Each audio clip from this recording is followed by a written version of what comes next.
La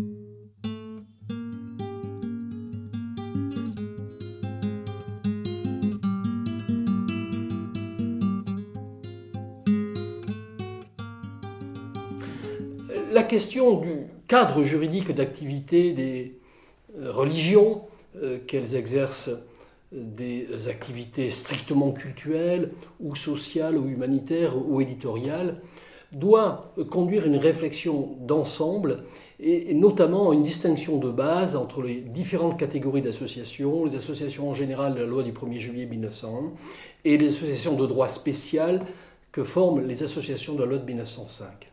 Les associations loi 1901 sont souvent réputées être dans un régime de liberté, en tout cas de liberté plus importante que dans le cadre des associations loi 1905. Mais est-ce pour autant qu'on puisse absolument tout faire? Ce n'est pas si simple. Alors, Alain, dans une association loi 1901, peut-on faire facilement du cultuel? Mais alors, à ce moment-là, avec quel financement? Les associations de loi de 1901 sont libres de recevoir effectivement des dons manuels, même si l'administration, dans certains dossiers, souhaite procéder à la taxation rétroactive de ceux-ci, ce qui soulève d'autres questions. Elles peuvent recevoir le montant des cotisations de leurs membres, et contrairement aux associations de 1905, elles peuvent recevoir des subventions publiques. Et elles peuvent même, ces associations de loi de 1901, avoir des activités lucratives ou commerciales qui pourront donner lieu à taxation correspondante évidemment. La seule règle étant qu'elles ne peuvent pas répartir les bénéfices auprès de leurs membres. Et en matière de dons, c'est possible d'avoir des dons au niveau d'une structure 1901? Oui, une association 1901, selon l'article 6 de cette loi du 1er juillet, peut librement recevoir des dons, peut émettre, si elle est d'intérêt général, des reçus fiscaux à ses donateurs, ce qui lui ouvre des possibilités de financement assez larges. Et en matière de propriété immobilière, y a-t-il des spécificités 1901? Une association de la loi de 1901 peut acquérir et même louer des immeubles, ce qui est source de bénéfices, et les soumettre aux impôts correspondants, évidemment, ce qui n'est pas possible s'agissant de cette opération de location pour une association cultuelle. Et en matière d'obligations juridiques, y a-t-il en matière de loi 1901 des spécificités, des carcans, des obligations particulières? L'association est régie par les règles du contrat associatif. C'est l'intitulé même de la loi de 1901, donc elle doit répondre auprès de ses membres adhérents aux obligations d'avoir à les convoquer, à les réunir, car l'association est en fait certes dirigée par un conseil d'administration, par une équipe dirigeante, mais le pouvoir souverain relève de l'Assemblée générale et il faut veiller avec attention et rigueur aux convocations avec un ordre du jour, notamment préfixé, pour associer l'intégralité de ses membres aux décisions qu'elle prendra. Et la compta, et les obligations comptables, 1901 égale liberté ou 1901 égale obligation rude? Les associations sont tenues d'établir des comptes annuels comprenant un bilan, un compte de résultats et des annexes. Et si leur recette annuelle est supérieure à 153 000 €, devront désigner un commissaire aux comptes. Alors, si vous aviez un conseil à donner à un responsable associatif loi 1901 agissant dans le domaine concerné culturel, quel serait ce conseil? Je crois qu'il faut anticiper et mener une réflexion en amont de façon prospective. Et tout naturellement, cela conduit l'ensemble des dirigeants du monde religieux qui ne se livrent pas qu'à des activités exclusivement cultuelles à distinguer ce qui relève du culte de ce qui relève de la culture ou d'autres activités, même dans le champ religieux, et créer une association cultuelle pour porter les activités exclusivement cultuelles et recourir à la création, à la constitution d'associations de la loi de 1901 pour assurer la gestion, l'organisation et le fonctionnement de tout ce qui relève de la sphère sociale, philosophique, humanitaire, philanthropique, hospitalière, éditoriale. Tout cela dans le respect aussi, bien sûr, des obligations fiscales correspondantes. Didier Lesky, Quels conseils pratiques pouvez-vous donner à un responsable associatif qui souhaite créer, fonder, participer à la constitution d'une association loi 1901 ? On peut toujours choisir d'avoir une activité cultuelle, religieuse, dans le cadre d'une association loi 1901. On peut même avoir une activité religieuse sans association. L'avantage et le désavantage d'avoir une association loi 1901, c'est que d'un côté, on n'aura pas les exonérations fiscales, en particulier les exonérations touchant au bâtiment où aura lieu cette activité cultuelle. De l'autre côté, on n'aura pas à faire les démarches auprès de la préfecture dans le cadre d'une association loi 1901, puisque le contrôle sur les 1901 par l'administration est beaucoup plus faible que le contrôle sur les associations 1905. Donc c'est un choix et qui est en réalité à la fin un choix financier. Et donc le cas échéant, il ne faut pas hésiter à créer 2 structures s'il y a des besoins différenciés. Il ne faut pas hésiter à créer 2 structures. Du reste, c'est ce qui arrive fréquemment. On peut avoir une structure, par exemple, qui va gérer l'ensemble d'un bâtiment dans lequel il y a à la fois des activités religieuses et d'autres activités. Ça sera dans le cadre d'une 1901. Et puis avoir une structure qui n'organisera que l'activité directement religieuse, culturelle, et qui sera une 1905. Simplement, il ne faut pas que les dirigeants soient les mêmes pour qu'il n'y ait pas le sentiment d'une confusion ou d'une volonté de détourner la loi, alors qu'en réalité, on est dans une activité globale qui ne peut pas être caractérisée uniquement de cultuelle et donc qui ne pourrait pas bénéficier des avantages fiscaux associés à une association cultuelle et aux activités menées dans ce cadre. Réflexion, action, détermination, bref, passion. Merci, Monsieur Lesky. Philippe Coursier, nous sommes donc dans les structures loi 1901. Y a-t-il en matière de contrat de travail des particularités en matière, par exemple, de temps de travail, de responsabilité hiérarchique, autrement dit de clauses, on va dire, sur mesure, dans lesquelles il faut être particulièrement vigilant au niveau rédactionnel?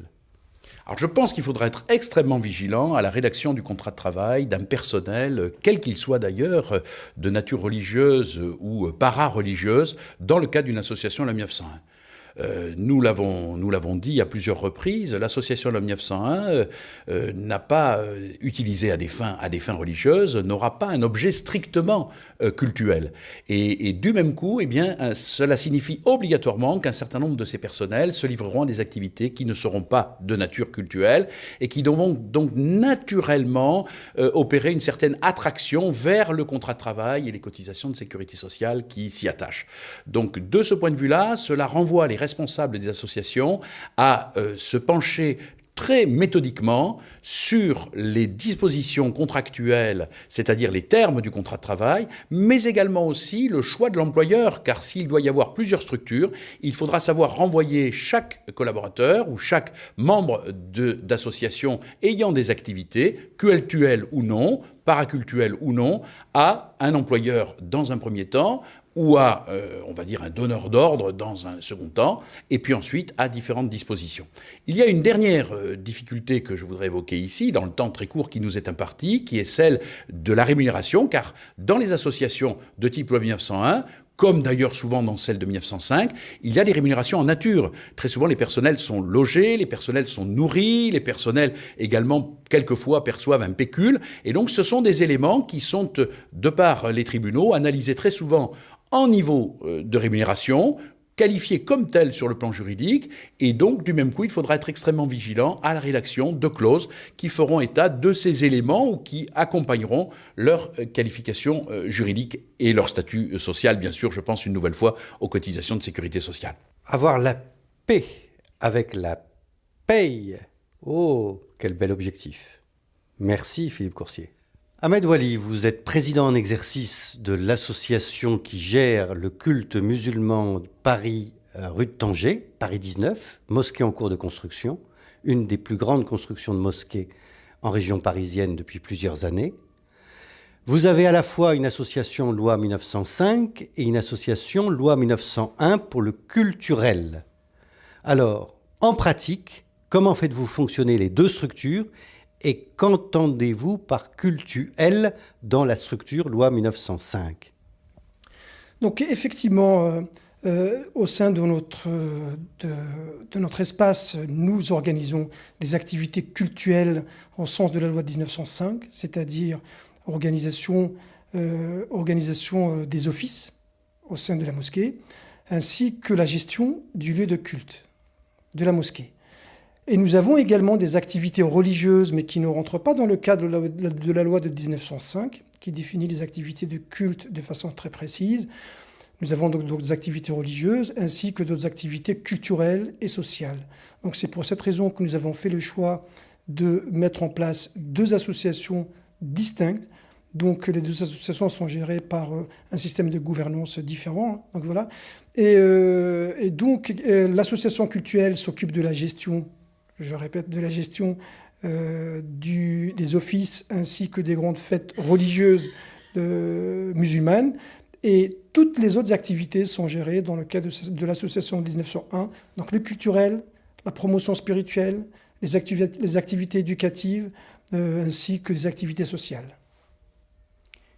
Différenciation, bonne gestion, rigueur et transparence. Merci, Monsieur Wali.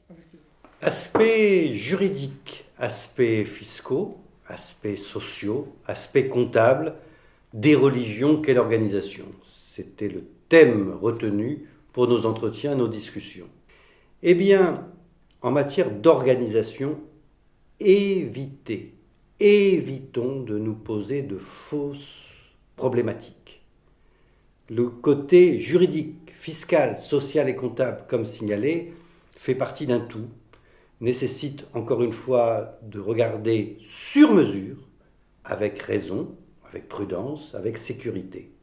Tout ceci nécessite de se projeter dans le temps. Tout ceci nécessite en effet de prendre le temps de discuter, d'appréhender, de regarder, de comparer. Il n'y a pas de modèle. Par contre, il y a de formidables perspectives d'action avec intelligence, sérénité et bien évidemment le tout en monde associatif basé sur la fraternité. Religion au pluriel, quelle organisation? Cela signifie en termes d'éléments de réponse qu'il faut également connaître les enjeux techniques et les enjeux d'ordre juridique, comptables, fiscaux et sociaux. Ce n'est pas une tâche facile, mais qui est accessible. À partir du moment où l'on fait l'effort, en réfléchissant et en se documentant, en consultant, de trouver des réponses adaptées à chaque situation. Conduire, organiser ce type d'activité n'est pas un long fleuve tranquille. C'est affaire de technique, d'expertise, d'expérience, de sagesse. En un mot, être prudent, car en réalité, le droit français offre une multiplicité de solutions qui peuvent conduire les dirigeants associatifs et les membres des associations à exercer tel ou tel choix. Et il faut toujours également veiller à en mesurer les incidences fiscales, sociales, qui ont une importance toute particulière aujourd'hui.